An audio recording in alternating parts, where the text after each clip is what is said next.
Thank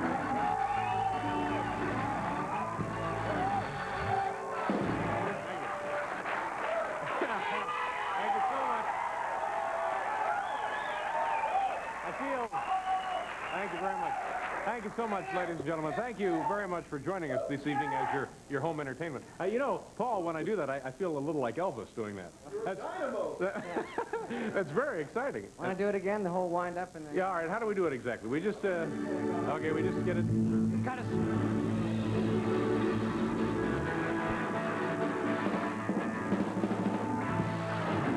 Thank you so much. Thank you.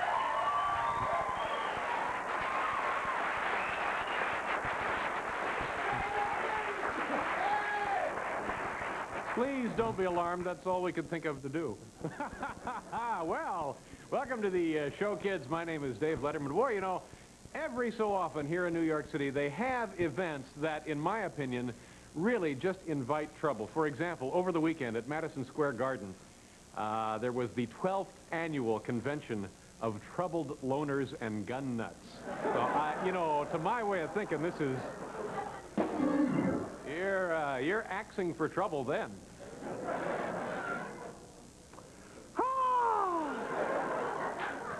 This Saturday, now this is pretty good. Let's switch 2 and 3, Kevin. That's right. You know, kind of an audible. I called an audible here. Yeah, change at the line of scrimmage, under pressure. I read the defense and changed the play. Thank you so much. And everyone reacted admirably, I must say. Yeah, everybody just leapt right into, Yes, is it indeed. leaped or leapt? Well, that's, you know, in the eye of the beholder, really. I'm pretty excited. I have a really big date tonight after the show. I just hope I can find a Unitarian church that's open so we can...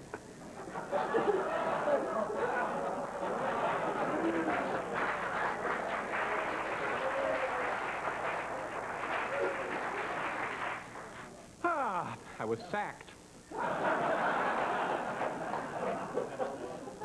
This Saturday, Larry Bird from the Boston Celtics beat Detlef Schrempf in a NBA three-point contest out in Seattle, Washington, in conjunction with the NBA All-Star Game.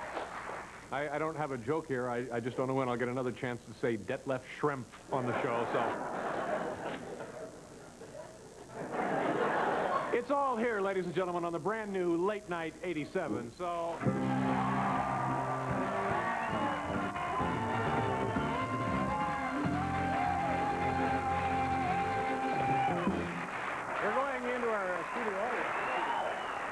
Going to go up here. Thank you very much. We're in our studio audience tonight. We're playing Brush with Greatness. Is that what we're doing? Brush with Greatness? Huh? Do what? Yeah. And people in our studio audience who have little anecdotes, little stories, little entertaining things to tell us about their encounters with famous people in the past are here to do that for us tonight. Is there a Gus Rivera with us tonight? A Gus Rivera. Gus, come on down and pick up the keys to the Buick. Gus Rivera, where... Hi, Gus. How are you? Nice to see you. Yeah, that's all right. Go ahead. Leave the hat on. Now, Gus... Where are you from, Gus? In the city. Yeah, and what do you do for a living here? Well, I am self-employed. I'm a floor finisher. Uh-huh. And you just came to the show tonight? You have some free time? Yeah. All right. How old a man are you? 28. And what do you weigh? 150. All right. Good enough for you.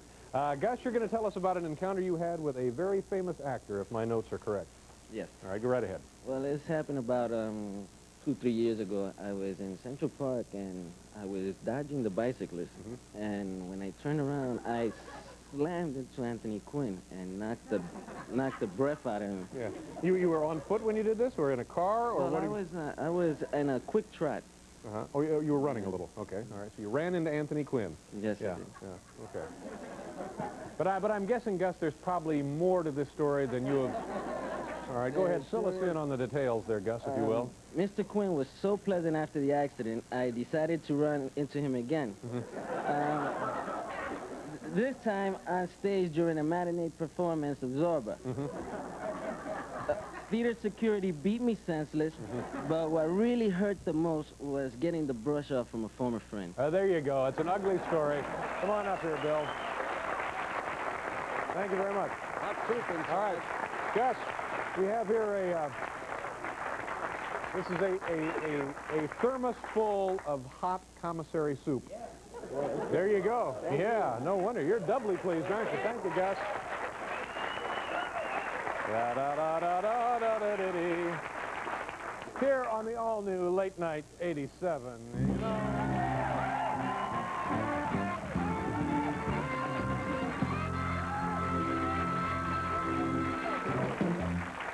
Is there a Doug Robertson here for the reading of the will? Mr. Doug Robertson. Doug Robertson. Oh, hi, Doug. Nice to see you. You and I are dressed similarly, aren't we, tonight? Yes, we are. Well, I guess come to think of it, we're really not. I don't know why I said that. Where are you from, Doug? Philadelphia. And what do you do for a living there in Philadelphia? Publisher there. And you just up for business today, or what are you doing here? Just came up to see the show. Oh, I appreciate that, sir. And everything good in Philadelphia? Everything's very nice in Philadelphia. All right, Doug, let me see. Tell us about your encounter here. From Well, the world of sports. In the world of sports, I was at a professional golf tournament, following the golfers around, and it started to rain. And like everybody else, we ran for cover. And when I got to the shelter, I was standing right next to Arnold Palmer. Oh. Now, he's a legend, a living legend. A legend. And a very popular, talented man. Yes, he is. And then did anything else happen there, or was... Well, yes, it did, Dave. All right. At first, I thought nothing of it, until I realized Arnold wasn't playing in the tournament. Striking a match, I saw an old cot, a tattered green jacket. Arnold wasn't seeking shelter. He lived there. Ever since, his desperate faces haunted my dreams. Okay, what a story. Thank you very much, Doug. Here we are. A thermos full of commissary soup. Thank you for coming up, Doug. Nice to see you. Do we have time for one more? And for people participating in this segment in the future, when you hear me start to kind of yammer aimlessly, get right to the card. Is there a Mark Levitt with us tonight? Mr. Mark Levitt. Hi, Mark. Nice to see you, sir. Where are you from? I'm from New York. New York? Right here in Manhattan? Indeed, just a few blocks down. And what do you do for a living, Mark? I'm in advertising. I see. What, a big firm? Anything you want to mention, or? A small firm called Levitt and Sherman. Oh, so you're one of the co-partners, one of the partners, one of the founders. One of the founders. So you're one of making the a lot of money, aren't you? More than I care to discuss. Big accounts, anything we would recognize? Large accounts, including American International Group, large insurance company, Lincoln Logs. Oh, Lincoln Logs.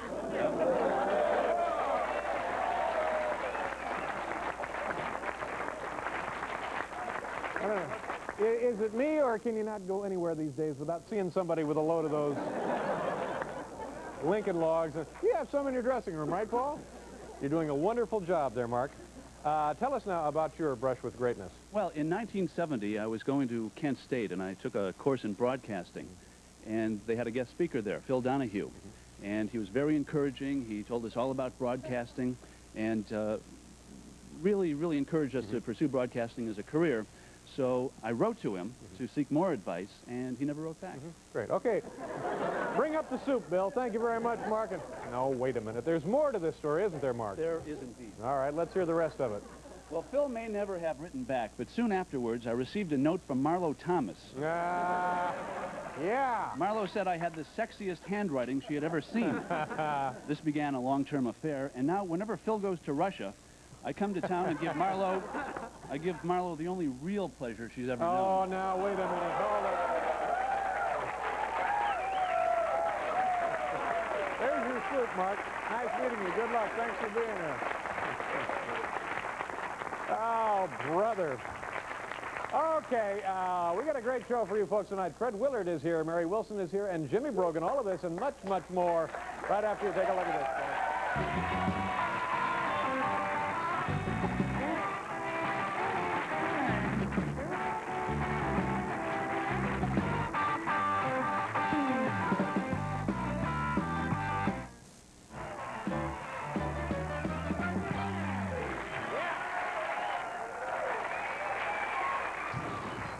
Welcome back to the program, ladies and gentlemen. It's Monday here in North America. Paul, did you have a good weekend? Yeah. Yeah, nice weekend? Worked nonstop. Yeah. I was in the studio recording. I was Important work, a lot of big names, people we would know and love? working on a little thing called Viva Shave Vegas. Oh, yeah, this is your cable deal, right? Thing on cable, yeah. Well, What about you? You know, everybody has a cable deal. I'm the only one, Well, any way related to this show, who doesn't have a cable you are networked, babe.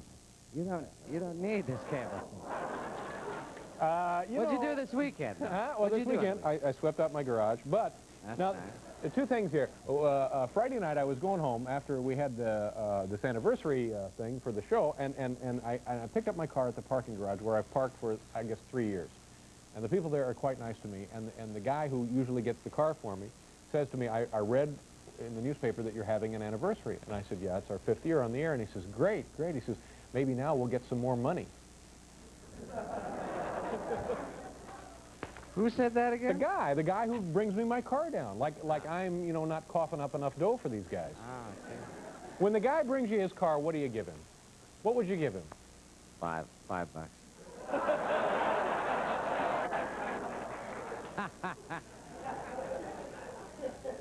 Also, now have you seen this show? This Old House, where they take somebody's old beat-up house, and these guys, this team of carpenters go in there and against the wishes of the owner, they remodel it. And it's on PBS. It's a fascinating show, and I watch it periodically, and I watched it Saturday or Sunday. Now listen to this. This guy and another guy, 2 guys, in the basement of this house, they're building screen doors. Now, isn't that amazing to you that somebody actually builds screen doors? Don't you think that they just are pretty much there with the door? But they're not. And this guy and his little partner built 2 screen doors in like 8 minutes. Now, could you build a screen door in a week, Paul? I would be able to build a screen door in 8 notes. But I sure couldn't. I know. What, have I lost my mind, or is this something to be stunned by? No, it's great. I love that show, too, This Old House. I'm fascinated by it. Well, now, let's get these guys in here to build screen doors. Yeah. I mean, they... I built a thing one time in grade 7 shop, a lamp in the shape of a horse, and when you pull the horse's tail, the lamp goes on. The lamp goes on. Well, now, see, that's pretty impressive also. Well, that took 3-4 months of... But these guys, it's like one guy, the carpenter, and then another guy missing a thumb. They put these things together, and in 8 minutes, there were 2 screen doors. It's like stamping out donuts. It was amazing. See if we can get these guys in here to build screen doors. I mean, I think you could turn them loose and we'd have screen doors for the free world in a matter of minutes. Which was a charity I know you were very involved with for quite a while, weren't you, Paul? What was that? Screen doors for the free world? Oh, yeah. Yeah.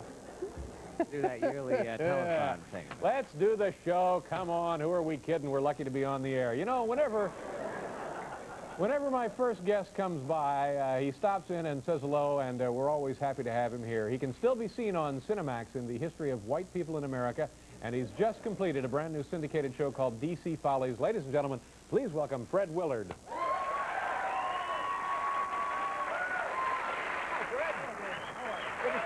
Thank you very much for being here. Well, thank you for having me. Fred Willard, ladies and gentlemen. Thank you. You know, I think the last time you were here, I mentioned this, and I'm going to say it again. I saw the most recent edition of White People in America, White Crime. No, Religion. White Religion, Yeah. yes. And I think you're terrific on the show. Well, thank you very much. It's very entertaining, and you do a wonderful job. Well, thank you. That's very nice. Where our daughter has SEX and that's right. more so than MOM and DAD, yes. Yeah. And knows more about it. Anyway, it's a pleasure to be here. It really is. Particularly, were you going to say something? I was just going to say, when you come to New York, do you ever notice any different from one visit to another? Well, no, particularly New York is #1, and it is definite. That's why I'm thrilled to be here. We did not believe it, the rest of the country, after the World Series, when we saw everyone holding up that finger. But since the Super Bowl, it's official. New York is #1.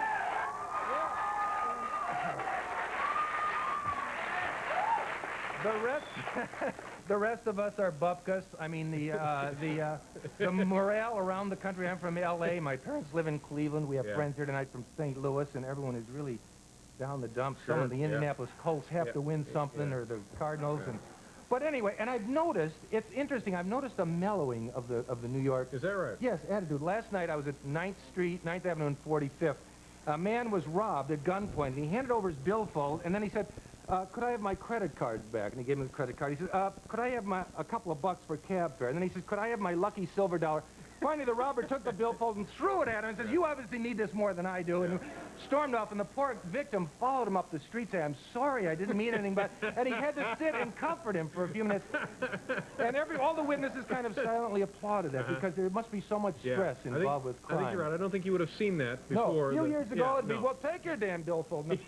So, but in New York, it's not a place for a guy like me. I admire you. You've been on the show 5 years, and you have a facility of talking with people. I don't know how you are in in private life. People say, what is David Letterman like? I really don't know. Yeah. But Well, let's keep it that way. yeah, go. But just here, you know, you talk to people, and it must be wonderful. I have trouble, like I'm walking in Times Square, and you know, like if a panhandler approaches you. Well, you Times can Square is a rough area. You can give them money, or you can ignore them, or just, you know, do this. I have friends that actually turn their pockets inside out. That's a bit too much. I think so, too. Yeah. But if a prostitute, now, for instance, what if a prostitute comes up to you? I never know how to react to this, and because it's a fairly attractive-looking woman by most standards, and she's not wearing a sign that says prostitute. Right. So you're not really sure, Not are you? sure, Yeah. or the international symbol, whatever the heck that would be. And she'll walk up and she'll say, hi, do you want to have a good time? Now, I never know how to answer that. I feel silly saying no. Right. You know? Yeah. They explain, I'm just in here to do Letterman, you know, and maybe I'll catch a Broadway show or see Bobby Short up at the Carlisle. Yeah, because in the larger sense, everybody really Well, you do want wants to have a good time. Yeah. And that, first, Bobby Short, did you say? at the Carlisle, yeah. I've never seen him. The tariff's pretty stiff, but I would like to go up to see him. No. The important thing is, at first you're flattered because this woman has singled you out, but then when you realize it's kind of insulting that she thinks you look like the kind of man that needs to purchase a woman's favor. And another thing that annoys me, once you get them up to your room, it's another $5 for this and $10 for this, and it never stops. I mean, so I've been told. Yeah. Oh, I see. Sure. So they say. Yeah, Whoa. yeah. Anyway, it's good to have you here, and It's you got all business. You can tell I have a business-like attitude about me tonight. Well, I've always felt that you were a consummate professional in well, the. Now tell me about DC Follies. This is a brand new, another show for you. Another. You do a lot of shows. You're very busy. Well, thank you. I do. It would be set in a bar in Washington, and they bring people in. Now, they're life-size dummies they bring in. We had Ronald Reagan, we had Richard Nixon, Gerald Ford. So is it like a puppet show? Big Well, giant? life-size puppets. Yeah. Woody Allen, you were in it. Actually. Is that right? Yeah. In a scene, it's hard to explain. It had something to do with Johnny Carson and Joan Rivers in a motel room. It was kind of convoluted. You'll have to see it. But it's interesting. I mean, the days are over of calling an agent saying, can we get so-and-so? They just make a puppet, and they're so lifelike that Doesn't make any difference. Yeah. In fact, people said in seeing a scene with me and one of the puppets, you couldn't tell which was the actor and which was the dummy. It's amazing. It's the skill, the technicality is wonderful. But the important thing is I don't have to sit back and hope that sells because I'm more interested in this home video I've put out. Oh, here. well, that's important. You're and I hope branching I can show it here a little later. Yeah, what is the area? It's actors on acting, teaching actors to act, and I don't mean like on film, because if anyone ever saw me act in the movies, they wouldn't pay a dime for that. The point is, actors are very comfortable in front of the cameras, but when we get backstage or out in the street, It can be a little awkward. A little awkward, as with the little situation with the panhandler. I'll tell you what, we'll do a commercial there, and then can you show us a little of that? If you'd allow me, I would love that. I would love to see that. I am. All right, we'll do a commercial Thank here. you. We'll be back with Just Fred one Willard.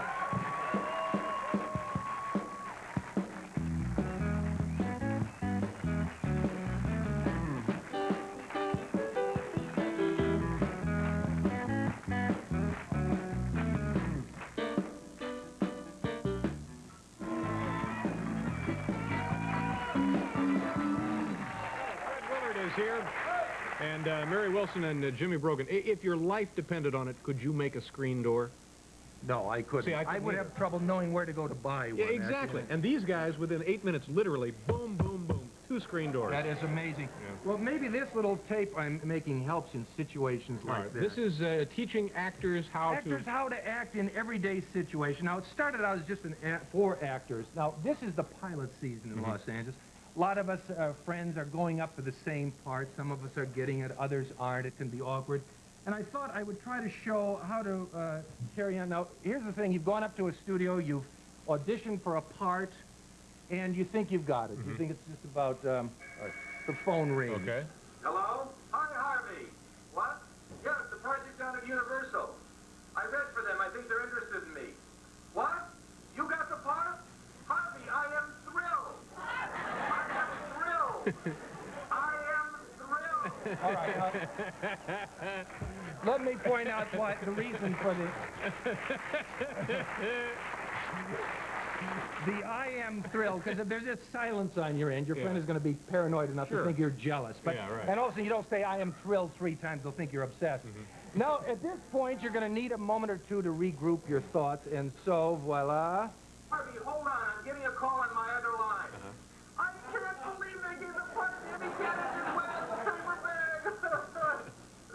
Harvey, it's my agent on the other line. I have to take this call, but I just remembered I turned that part down. Oh, that's but good. I recommended you. The key there is Very good. I recommended you because now he's not only happy that he has a role, but he's going to owe you a favor. right. That's what this business He's is all indebted. about. Exactly. Helping each other, right? Now, This is valuable well, information. sure it is. Now, friends have begged me to expand this. They said, Fred, I have to take my car to the garage mechanic. I have friends who will rehearse talking to a mechanic. The thing you want to do, you want to have the mechanic think you know what he's talking about. You don't want to, when they seem to rise at you out of the engine, and after a while, they know what they're talking about. You feel like a Tennessee Williams character. Oh, I depend on the kindness of others. No, you don't want to do that. Now, That was very good, by the way. Yeah. Very nice. You want to avoid that. And you've taken your car in, there is carburetor problems, and here's what happened. Sounds like I may have to go in and rebuild your carburetor. You're looking at about $200 here. You mean you're looking at $200? Look, you might be able to do this yourself. You know how to remove the carburetor? Refresh my Lift memory. off the manifold. Yeah. Remove the top of the carburetor. Pull it off. You know the little accelerator pump Yeah. that sits in there? Well, Remove that. Yeah. You know the plunger on top? Yeah.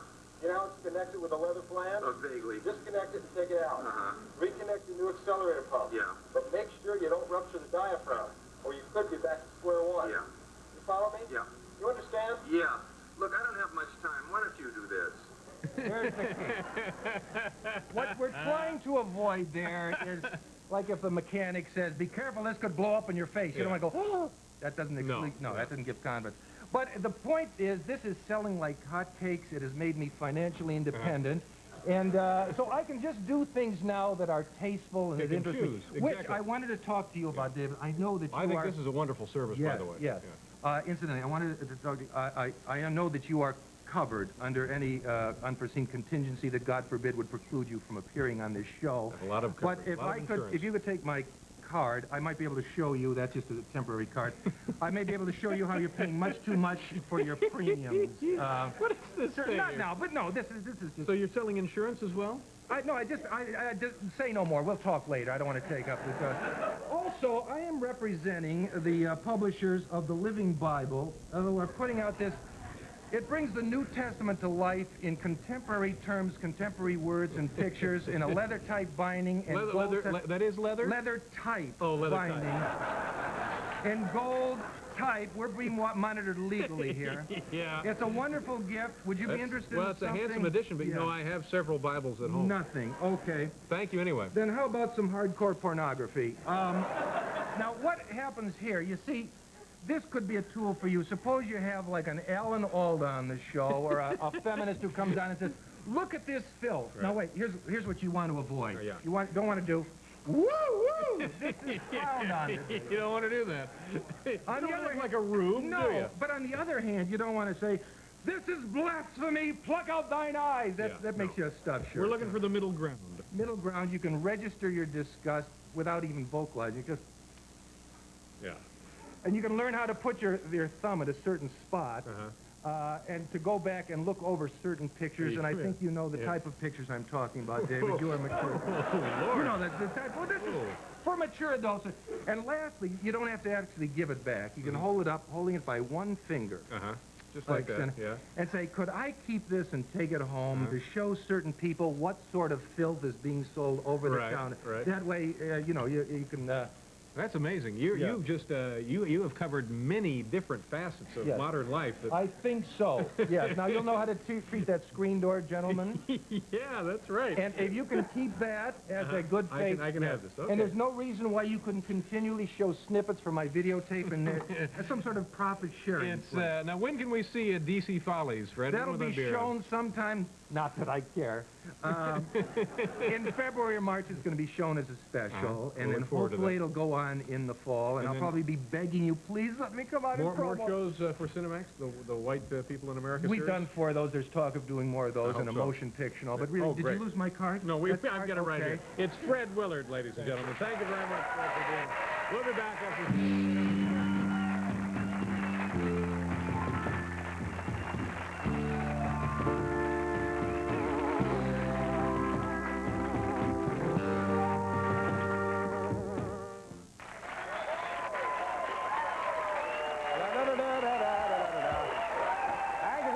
kids. Welcome back to the show. In this half hour, comedian Jimmy Brogan will be joining us, and also here in just a second or two, Mary Wilson will be out here. Tomorrow on the program, George Miller will be here. Mike the Chimp. This is the chimp that actually communicates with sign language, correct? I think that's who he is.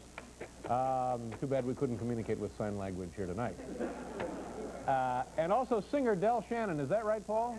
And are we going to hear? We're going to do, yeah, we're going to do, of course, we're going to do Runaway. What is it going to be tomorrow? What? What is it going to be tomorrow with Del Shannon? Runaway. What else, you know, of course well, there was hats off to Larry. Was well, that Del yes, Shannon? nice call. There was Little Town Flirt. Little Town Flirt. And there was Stranger in Town. All right. And Searchin'. We got to keep on the run and follow the sun, yeah. And maybe we'll make some screen doors with Del. That would be nice. Ladies and gentlemen, tonight, from the home office in Scottsdale, Arizona, our top 10 list, the category, top 10 white guys in the NBA All-Star Game. Top 10 white guys in the NBA All-Star Game played yesterday in Seattle, won, I believe, by the West in overtime. Here we go, number 10, Larry Bird. Number 9, also from Boston, Kevin McHale. Number 8, Kevin McHale's father. He's in the stands, I believe, watching the contest. Number 7, Tom Bosley, who was in the Hefty Bag commercial during halftime. And now we run through 6, 5, 4, 3, 2, and taking us right to number 1, Tom Chambers.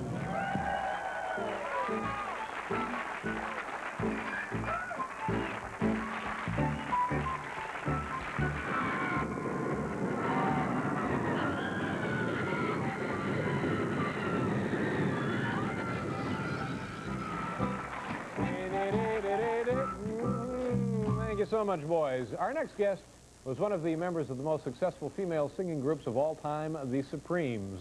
She tells her entire story in this book right here. Here it is right here, called Dream Girl, My Life as a Supreme. I admire this woman not only for her music and endurance in the business, but for being able to wear some of the tightest gowns and heaviest wigs in show business history. Ladies and gentlemen, please say hello to Mary Wilson.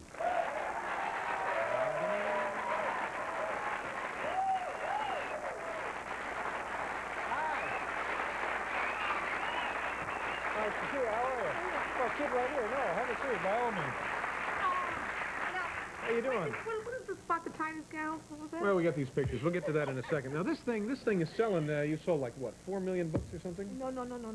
How many have you sold? No.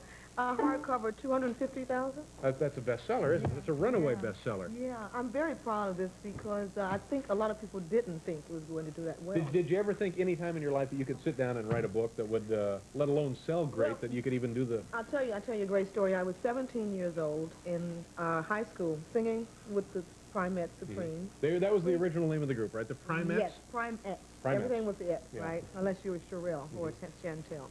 And anyway, so I'm in high school, and my teacher said, Miss Wilson, you think that you're a star, huh? And I'm looking at this guy like, oh, well, not really. He says, well, he says, I'll see what kind of star you are when I get you in my English literature class. He got me in there. He failed me, and I'm like really frightened. And then one day I wrote a report, and he read it. He says, Miss Wilson, this is fabulous. Yeah. He says, I think you should think about writing a book. So you knew that you had the skills. Well, no, I didn't. I'm wondering what is he talking about? How me write a book? He says, you have a wonderful way of bringing people to life, but as real human beings, not just whatever. And so I started keeping a diary when I was 17 and have kept it ever since. And that's where this comes from. And much of the diary is represented in the book? Well. Some. Right. Not everything. You smell great, by the way. What is that you gave on? Poison. Poison. Oh, yeah, it smells very nice. Thank you. Okay, here are some of these pictures we're talking about. Some of these wigs here and tight dresses. Now, are those wigs? Those are wigs. Oh, yes. Did you have a lot of wigs? We had about 25 each or something like that. Yeah, quite a few. Why did you have that many wigs? Well, I mean, it was part of our costume. You had gowns, you had wigs to match them. And, and the eyelashes, the whole bit. And the tight dresses? Yeah. Oh, I love these. These dresses weighed about 35 pounds a piece. Now, they were terribly heavy. Is this you here? That's me in the blonde wig. That was my Doris Day. Doris Day days. The Doris Day days. Well, I mean, let's face it. I went through a phase like that myself, yeah. Well, I mean, she was cute. She was nice. She was friendly. She was what we all wanted to be, you know. So you were 17 or younger when you started singing with the Primates? No, I was 13. 13. Oh my, 13. good Lord. And then they changed to became the Supremes. We did. Yeah. Yeah. And you were, as a kid, traveling all over the country? Yeah. All over the world? The world. Yeah. In fact, we had one performance. It was a command performance in London at the Palladium. And we had just moved out of the projects, but we had made all this money, but bought our mom new homes and things like that. And we do this command performance that was with the Queen Mother, Princess Margaret, Prince Charles, and the whole bit, right? So we're so thrilled. What year would this have been? Do you remember? 65, somewhere around in there. So we're in the receiving line after the show. I'm really proud. We have on pearl dresses, beaded. I mean, just beaded from the neck to the floor. And I'm standing there really proud, like if they could see me now at home, the kids at the projects, look at me, ah ha ha. And so Princess Margaret comes up and she says, "Is that a wig you're wearing?" So I'm looking at her like, now wait just a minute. She's supposed to be, royalty and have all this class and everything. I wouldn't have said that to anybody in public. I was so embarrassed. The next day in the newspaper, in all the newspapers, here I am looking at Princess Margaret like this. And now if I could tell you what was on my mind, but you can see it on the picture. It's also interesting that a member of the British royal family would have a German accent. Small point, but it's... No, I'll go a bit farther than that. I love accents, right? And I married this guy who has a Spanish accent, or he's actually Latin. And every time... Who are you married to? I was. Oh, I'm sorry. Are you married? Well, I was. Yeah. But anyway, he's Dominican. But he would always say that my accents, no matter what I spoke, it was always with a German Southern accent. No matter what. See, I can't do accents either, but I mean, I admire your attempt there to get something. I love it. Now, when you were in, is that when you guys met the Beatles in 1965? That was a little earlier than that. They were at Shea Stadium. I don't know if that was 64, late 64. I'm not sure. Yeah. Weren't you a fan, though? Well, yeah, but I didn't live in New York City. I lived in Indianapolis. I lived in Detroit. Yeah. Right. Oh, anyway, so we met the Beatles. We were doing the Ed Sullivan Show, as we did every Sunday. You did like 15 times, I mean, that and perhaps more. In fact, in the 60s, we felt that we had our own television show, and that was quite a treat to be black, right, to have your own show.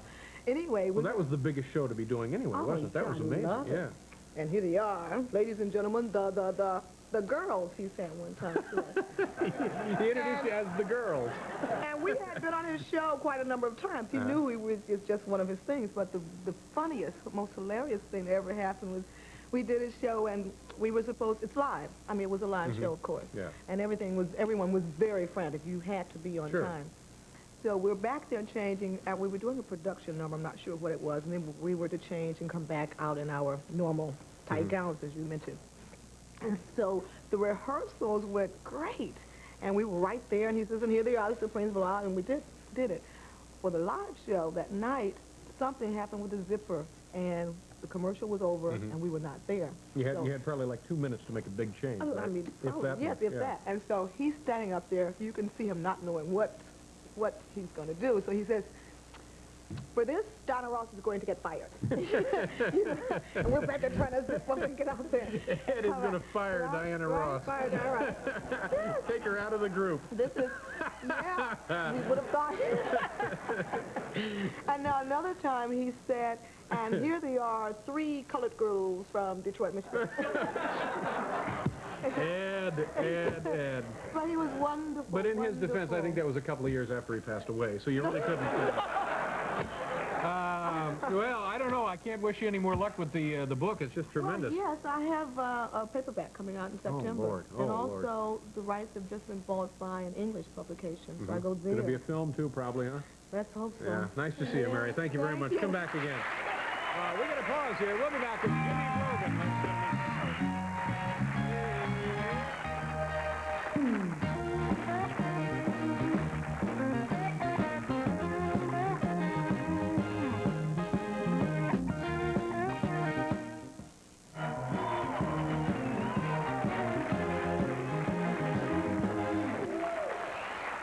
Thank you very much. Our next guest is a very talented comedian. He lives in Los Angeles, California, and can be seen regularly in that city at the Improv and the Comedy Store. Ladies and gentlemen, please say hello to a very funny gentleman, Jimmy Brogan.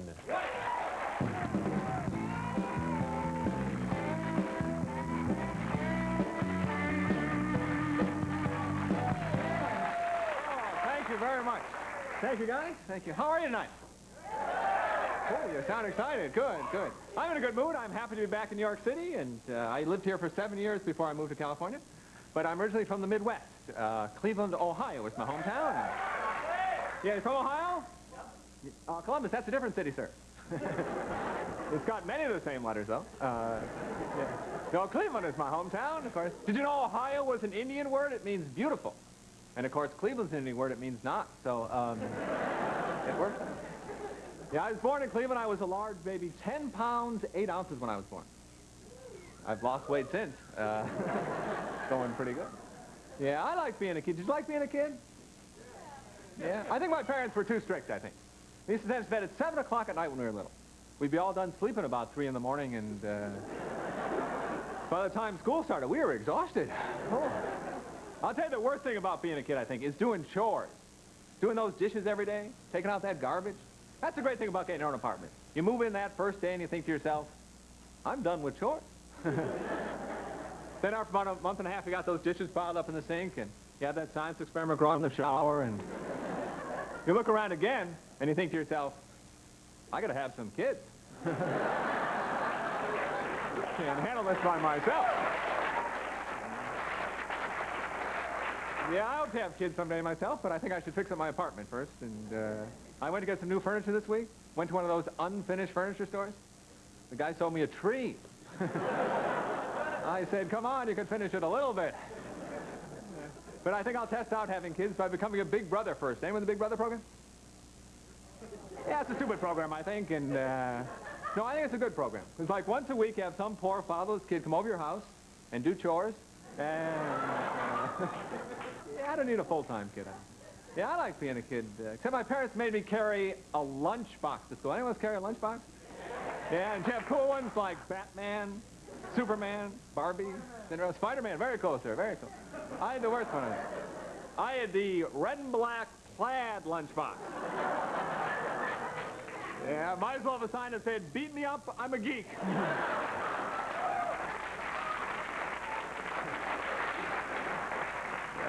I couldn't wait to get rid of this thing, but once I had to be a sophomore in college, I threw this thing away. And I had the matching plaid thermos. Yeah, I was just doofus on parade. I was a walking kick-me sign is what I was. Now, carrying a bag was a cool thing, wasn't it?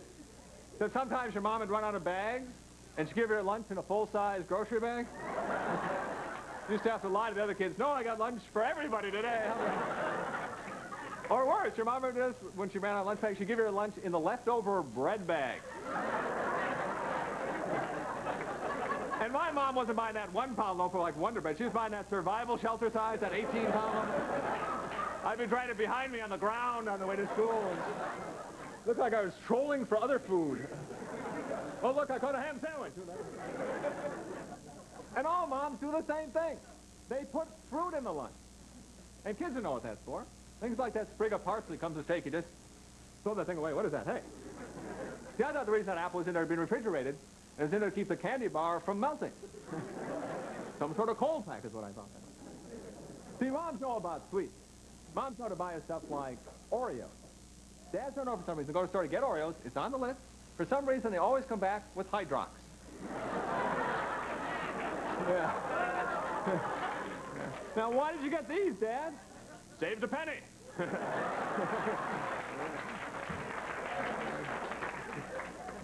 Or my dad would really try and save even more money. He'd buy those store-brand Oreos. You know those 1,300 to the packages? Come on. And they're so cheap they just say in the front, black cookies.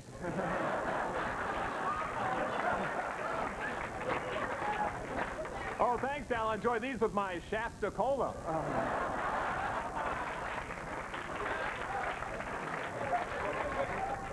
Now, my mom would buy my favorite. She'd buy me animal cookies. And these all look great in that store in that little cage with that string out, that little circus cage. Then you get them home, and all the heads and legs would be bitten off. And we'd all be sitting there thinking the same thing. When are these people going to learn? You can't follow different kind of animals in the same cage. They're killers. They're animals, these things. Separate cages. Did you ever throw away your real lunch at school and just stuff yourself with, like, Hershey bars and Ding Dongs?